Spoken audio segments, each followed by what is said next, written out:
name's Robert Jones, and thank you for coming. This is the first alumni event we've had for many years, so I was a bit unsure of how many people would come this evening and for what period of time you'd been at the school. So it's lovely to have some people from, I was chatting to earlier, who used to come to when it was St Mary's and St Nick's and the girls and the boys school, the names that we still have. I had my office renovated a couple of years ago, we got rid of a couple of the old canes that were still in there, and I actually had the caning book, so I could perhaps check if your names are in that. But really warm welcome to you all. I've been here now for 20 years, and it's amazing how many students have passed through the school. As I started writing down what I did at Haydon and when I was at Haydon, I started Haydon in 1985 and I finished in 1992, and I've only got positive memories of this place. And I started to write them down, and I don't know if anybody was here when I was here. It was a long time ago, and looking around, I don't think many of you were. Oh, hang on. Okay, all right. I'm starting to feel a little bit more confident now. Okay, all right. So some of this might bring back some memories.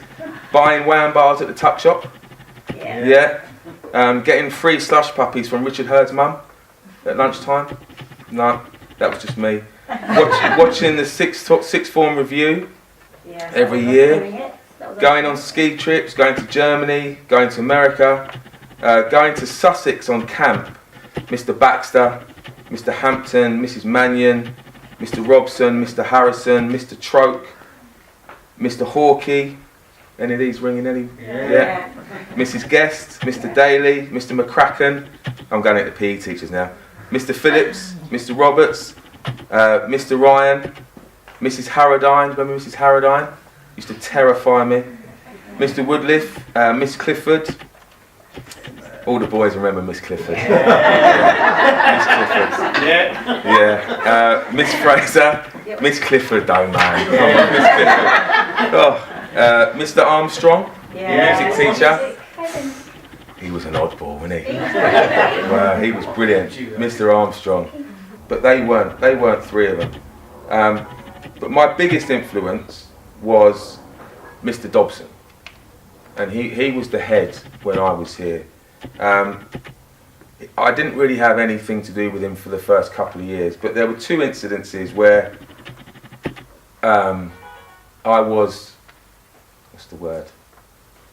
less than good in school. Only two incidences. And the first was I was playing football, and I was playing football in what is now it was the St Nick's Hall, sports hall, and there was an area outside by the old St Nick's building. And there was a teacher called Mr. Karambin, who was a Russian guy, old Russian guy, used to play chess every lunchtime. And he kept telling me to stop playing football where he was playing chess, he was concentrating. And I just happened, I don't think it was on purpose, but the ball went through his window, hit his chessboard, and knocked all the pieces on the floor. And I ran across, so it would have been where I were now, so down the steps that are still here, that joined the school, into St Mary's, behind the curtain, and there used to be stacked chairs, and I hid under those stacked chairs. And I heard him come into the hall and say some terrible stuff in Russian. I don't know what he said.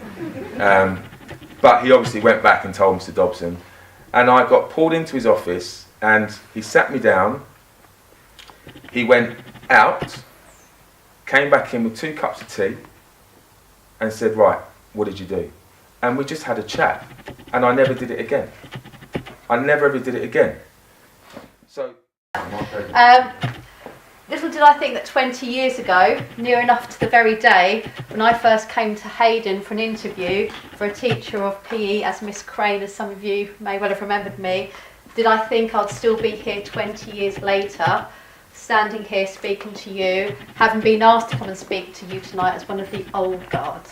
But there we are.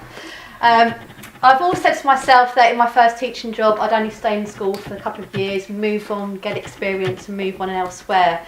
However, I, as hopefully many of you have, and obviously thinking about what Marcus just said, have been fortunate enough to gain the experience and opportunities to develop myself and my career here, which is why I've never felt the need to go anywhere else to another school. I think, and I know I've been fortunate enough with the experience and opportunities here, that my career has developed and flourished, as has myself as a person, and I'd like to think that as a school we are able to offer that to all of our students, both former and currently. Hello everyone, I'm Sonali Shah, class of 98. At the time I was Sonali Gudka, and it's very surreal being back here because at the moment I'm also back in the area living with my parents at the grand old age of 38 while I build a house. And then I've come back here for the first time in 21 years. The last time I was here, the summer of 98, I didn't have a mobile phone because no one really around us had a mobile phone. I didn't have an email address, which kind of shows my age, that actually it was only 20 years ago that we didn't have any of these things that we probably rely on quite a lot here. But by the time I had left, I did have the skills to doctor my passport and go to Vegas and try and get into casinos, and it kind of worked. So that's what you can get with Haydon. No, it was so easy. I think it's something I probably learnt at Longfield, my primary school up the road in Harrow. I went to first school and middle school and high school in Harrow. I went to Noah Hill High School, and at the time they didn't have any sixth forms. And so my options were to go to Weald College, which you sort of automatically got into. And my mum just looked at me and said, I'm not having you go to Weald College. I'm not sure what she had against it. Lots of my friends ended up going there. But she wanted me to go to a school. And so she came and saw the head here. And I really wanted to do science A-levels. I did chemistry, biology and psychology in the end instead of maths. And we had heard that Haydon had a good reputation for it, because I honestly have nothing but very, very happy memories of the place. I was only here for 2 years, and it was interesting coming in as a newcomer at the age of 16 when people had already been here. But it was very welcoming. I just remember laughing a lot in that water cabin, wooden shack common room. And honestly, those are the overriding memories of my time here, is just how much we laughed, how much we enjoyed being at school and hanging out. And it didn't feel like school. The sixth form felt like more of an adult space. And I think that was really important because it is that tricky period where you don't want to be told what to do all the time.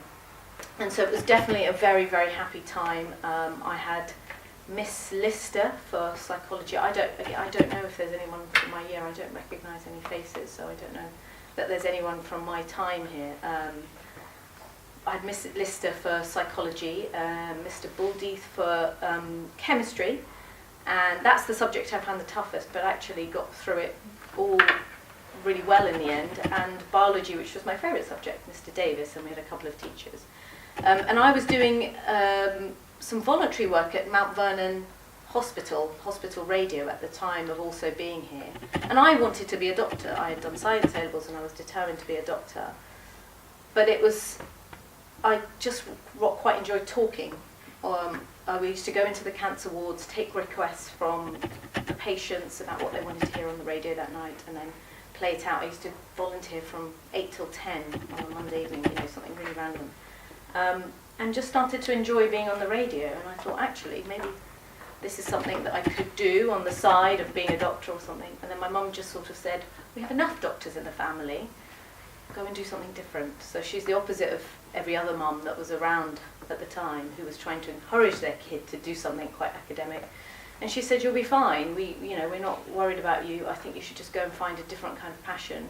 We had to do those kind of academic subjects when we were kids, but you can just go and do exactly what you want. You should enjoy what you do. And I think that Mark found his passion, didn't he? He found cricket was your passion, something that you knew you do well in because you loved it. You weren't being made to do it.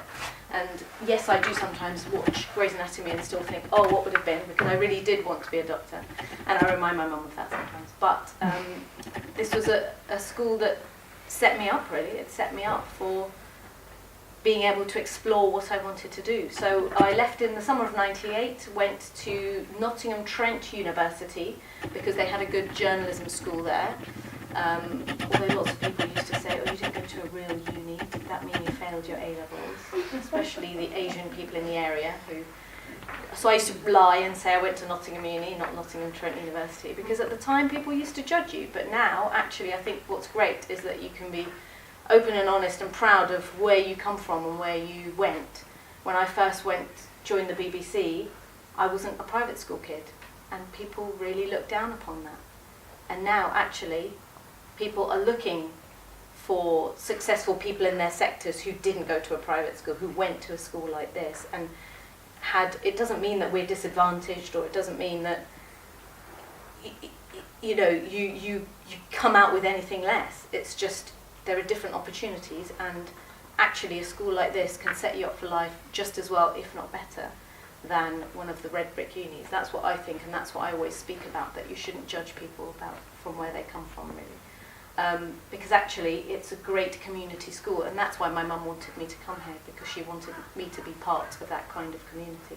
So I did journalism at Nottingham Trent University, and then found a job pretty quickly, actually. It was great. It was quite a vocational course, so I found a job at a local radio station in Southall, so I came back to London, called Sunrise Radio, and was the breakfast news presenter there for about 5 months, but it was so horrendously paid. I was being paid about £12,000 for 6 days a week there, which at the time just wasn't great.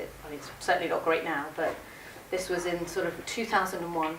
And then saw a job ad at the BBC for 3 days a week, which paid more, as a business reporter. And so I just went for the job interview, and they said, you can join us for 3 days a week, and I was earning more. And so it was a casual contract, what they call now a 0 hours contract.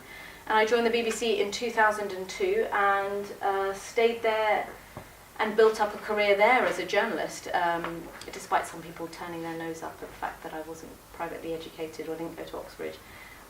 But yeah, I stayed a business journalist, and then accidentally entered children's telly. Someone called the business unit and said, we need someone young who knows about business. They wanted someone to audition for a show called Beat the Boss, which was their equivalent of The Apprentice at the time. And the night before my screen test, someone called me up saying, we've hired someone who's a somebody, and you're a bit of a nobody in terms of telly. They'd hired a woman called Syra Khan, who still presents on the telly nowadays. She was an apprentice she was a runner-up on The Apprentice that year, one of the first years of the show. And actually, I understand their decision. She was someone on telly, and I'd never done telly before in my life. But they then sent a tape that I'd just made randomly walking down the street, as I'd never done telly before. I'd only ever done radio, and I'd worked for 5 Live and BBC World Service. And they sent it over to Newsround, and they were looking for someone. So at 26, so not at the start of my career, I went over to Newsround to host news for kids, and that was quite exciting. Probably some of the best years of my career, because I got to travel around the world. I went to Haiti and Afghanistan and China for the Olympics and for the earthquake. Got to make documentaries about children living around the world. And only really left the BBC when my job moved up to Manchester. So what I've always made a point of doing is sort of trying to seize every opportunity, really. And it was effectively the BBC kicking me out, really, because my job was moving to Manchester. I'm a Londoner and wanted to stay here and wasn't in a position to move. And I wanted to also do something a bit more than children's news. I'd done 5 years at the show by then. It was moving off BBC One, only going on to CBBC. So I thought it was a good opportunity to move, and that was in 2011. So I left the BBC, and I was really keen on presenting from my own home games, the Olympic Games, because I'd been to Beijing, and they were amazing. And I'd been to the Cricket World Cup in 2011 in Sri Lanka, and I'd been to the Commonwealth Games in Delhi, and really got into sport broadcasting, something I never thought I'd do. I was just a sports fan. I'd not played much sport. I danced a lot at school, and extracurricular-wise, never really played team sport, but always watched a lot of sport, supported Arsenal, really grew up on cricket though. I remember Pakistan winning the 1992 World Cup here, so that's when I really sort of got into cricket. And again, it's funny how things come out, because you only really can imagine yourself in a job if you see yourself in that job. And I had never seen myself. We see it now. Gosh, in the last 5 years, things have completely changed. But I never knew that someone like me could be a sport reporter. But someone had the vision to someone in fact who lives very, very locally, just in Hatch End. He was my boss at BBC Sport, and he said, well, you can present, you're a fan of sport, we'd like to take you on. And so I hosted the London Olympic Games for BBC Sport, and did a lot of programming for them, and did lots of live events like the boat race and Wimbledon, and all those big kind of national conversation topics, the royal wedding, the first one, not the recent one. And then have gone on to just stay on BBC One. I present a show called Escape to the Country, the property show, which, kind of is big with over 65s really. So I was in Cafe Nero in Pinner this morning, and someone said, oh, I love that show, looking around houses. So it's quite nice. My mum's proud of that. My dad was proud of the Cricket World Cup. And yeah, I have to go and travel to Suffolk tonight to go and film for a new show called Escape to the Perfect Town, because they're realising that people our age, I say our age, my age, can't really move somewhere very rural. You still want to maybe commute into a city, but you might want to be in a town, and so they're realising actually, so it's the BBC's rival to location really. So I'm going off to host that, and I still do lots of live events for the BBC. Trooping the Colour will be soon. I'm doing some Cricket World Cup stuff, and just enjoying what I do really. And I have to credit Haydon really for a lot of that, and developing me and turning me into the woman that I am. And so thank you very much for having me. I hope some of that's been useful. You can keep in touch with me. I'm on social media, just on Twitter and Instagram, not the rest of it.